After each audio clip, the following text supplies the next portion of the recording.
Hello friends, GST act के अंतर्गत composition tax payer का ऑडिट करते हुए जीएसटी ऑफिसर क्या चेक करेगा, इसके लिए चेकलिस्ट जारी कर दी गई है, जिसके बारे में कि हम इस न्यूज़ में डिस्कशन करेंगे। फ्रेंड्स, पंजाब जीएसटी डिपार्टमेंट के द्वारा चेकलिस्ट जारी की गई है कि यदि कॉम्पोजिशन डीलर का ऑडिट किया जाता है तो उस केस में जीएसटी ऑफिसर क्या चेक करेगा। फ्रेंड्स, जीएसटी 9 और प्रॉफिट एंड लॉस काउंट का रिकंसिलेशन किया जाएगा, ये देखने के लिए कि क्या टर्नओवर जीएसटी एक्ट के अंतर्गत लिमिट में है, क्योंकि 1.5 करोड़ रुपीस तक ही कॉम्पोजिशन स्कीम ली जा सकती है। इसके अलावा friends, GST 9A profit and loss count, income and expenditure account को भी चेक किया जाएगा और जो सेल रेवेन्यू दिखाई है उसे चेक किया जाएगा, ये देखने के लिए कि आपकी इनकम कितनी है गुड्स और सर्विस से, और सेक्शन 10 में जो एक्सक्लूजन दी गई है उसे भी चेक किया जाएगा। फ्रेंड्स, बैलेंस शीट और जीएसटी 9A की रिटर्न को देखा जाएगा, क्योंकि कॉम्पोजिशन के केस में इनपुट एज क्रेडिट को अवेल नहीं किया जा सकता।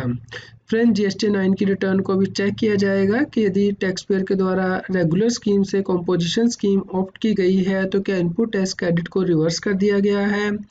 प्रॉफिट एंड लॉस काउंट और जीएसटी 9A की रिटर्न को कंपेयर किया जाएगा और ये देखा जाएगा कि जो इनवर्ट सप्लाई टैक्स पेयर के द्वारा ली गई है उसमें क्या कोई ऐसा एक्सपेंसेस भी है जिसपे के रिवर्स चार्ज बेसिस पे जीएसटी पे करना था। यदि कोई डिस्क्रिपेंसी आती है तो उसके लिए डिटेल्ड ऑडिट किया जाएगा। Friends, profit and loss count and trial balance में जो स्क्रैप सेल दिखाई गई है उससे भी कंपेयर किया जाएगा और रेशियो निकाली जाएगी। यदि करंट ईयर की रेशियो लोअर है तो इसका मतलब ये हो सकता है कि बिना जीएसटी की पेमेंट किए हुए स्क्रैप की सेल की गई है। Friends, directors report annual report से चेक की जाएगी और क्वांटिटेटिव डिटेल प्रोडक्शन की प्रॉफिट एंड लॉस काउंट से चेक की जाएंगी। Power consumption ratio, fuel consumption ratio, production quantity को चेक किया जाएगा, ये देखने के लिए कि कहीं कोई ऐसी प्रोडक्शन तो गुड्स की नहीं की गई है जो कि बिना जीएसटी किए सप्लाई कर दी गई है। इसके अलावा एनुअल रिपोर्ट और डॉक्यूमेंट चेक किए जाएंगे और उसमें इंस्टॉल्ड कैपेसिटी कितनी है मशीनरी की और एक्चुअल प्रोडक्शन कितनी हुई है, ये देखा जाएगा और इस रेशियो से पता लगाया जाएगा कि कहीं बिना जीएसटी पे किए हुए कोई गुड्स तो सप्लाई नहीं की गई है। फ्रेंड्स, इनकम टैक्स एक्ट के अंतर्गत टैक्स ऑडिट यदि होता है टैक्स पेयर का तो टैक्स ऑडिट रिपोर्ट ली जाएगी और उसमें जो क्वांटिटेटिव डिटेल दिखाई गई हैं रॉ मटेरियल और फिनिश गुड्स की वो चेक की जाएंगी।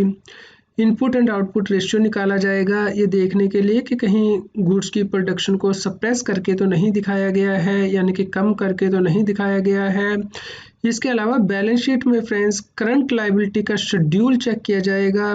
इस शेड्यूल में जो ग्रुपिंग की गई है उसे चेक किया जाएगा कि कहीं बायर से कोई एडवांस तो नहीं रिसीव किया गया, क्योंकि यदि सर्विसेज के लिए एडवांस लिया जाता है तो जीएसटी पेमेंट करने की लायबिलिटी एडवांस पे ही बन जाती है।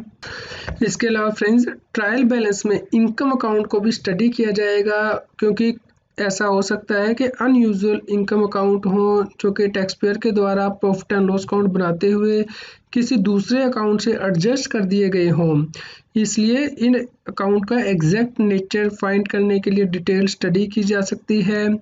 इसके अलावा ट्रायल बैलेंस में एक्सपेंडिचर अकाउंट को भी डिटेल में स्टडी किया जाएगा जीएसटी ऑफिसर के द्वारा, क्योंकि कोई ऐसा खर्चा हो सकता है जिसपे के रिवर्स चार्ज मैकेनिज्म के अंतर्गत जीएसटी पेमेंट करनी बनती हो। जैसे कि फ्रेंड्स, स्पॉन्सरशिप सर्विस के केस में ऐसा हो सकता है कि टैक्स पेयर के द्वारा यह अकाउंट क्लब कर दिया गया हो advertising and sale promotion expenses में, जो कि सिर्फ ट्रायल बैलेंस से ही पता किया जा सकता है। फ्रेंड्स, आप इस चेकलिस्ट को डाउनलोड कर सकते हैं, इसका लिंक इस न्यूज़ की वीडियो डिस्क्रिप्शन में भी दिया गया है। उम्मीद करते हैं फ्रेंड्स आपके लिए यह न्यूज़ यूज़फुल रही होगी। कृपया लाइक कीजिए और अधिक से अधिक शेयर कीजिए ताकि सभी लोगों तक ये जानकारी पहुंच पाए और वो जीएसटी एक्ट के अंतर्गत कॉम्प्लायंस कर पाए। आप हमें Telegram app CA Satbir Singh टैक्सिल पर ज्वाइन कर सकते हैं ताकि आप जीएसटी और इनकम टैक्स के रेगुलर अपडेट अपने मोबाइल पर ही प्राप्त कर सकें।